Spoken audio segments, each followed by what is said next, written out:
Welcome to Hinduism Q A. Today's question is, how do I meditate? Meditation is a very important tool on the spiritual path, and it can be done in many, many different ways. There are also many different reasons to meditate.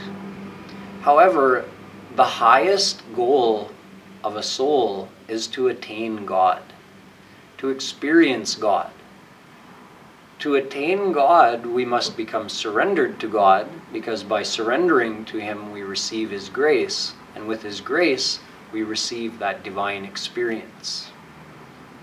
So to reach that point of surrender to God, we can use meditation as a tool to help us get to that point. This is the type of meditation I'll describe to you today. We call it Roop Dhyan. It means meditating on the form of God. God's form is divine. Tamekam Govindam Satchidananda Vigraham. The Upanishads tell us that the form of Shri Krishna, the form of Govinda, is Satchit Anand. He is made of divine substance. There's no difference between God and His body, whereas our body is not our true self. God's body is Him.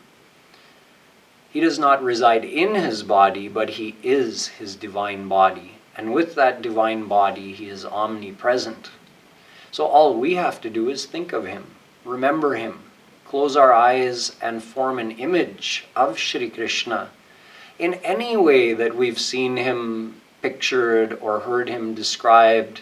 And even according to our own liking, we can change certain features of His clothing or decorations or face, anything.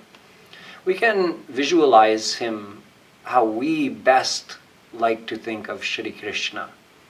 He doesn't have any restriction on that, because He knows whatever is His actual divine form can only be visualized through His grace upon God realization. So He says, Bhavagrahya Manidakhyam. In the Upanishads, Shri Krishna tells us, all He wants is our bhav. All He wants is our faithful mental surrender to Him. So by thinking of His form, that's what we're doing.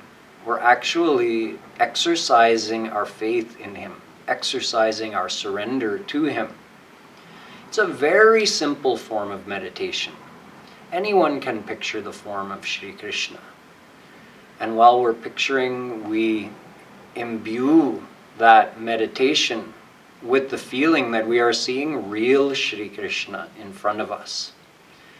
Also have the longing and the hope that one day you will meet Shri Krishna face to face. This is how we practice Roop Dhyan, and this is a very powerful way of joining your mind with God to receive His grace, with the long-term goal of God realization and the short-term goal of purifying the mind gradually through this process. Jai Shri Radhe.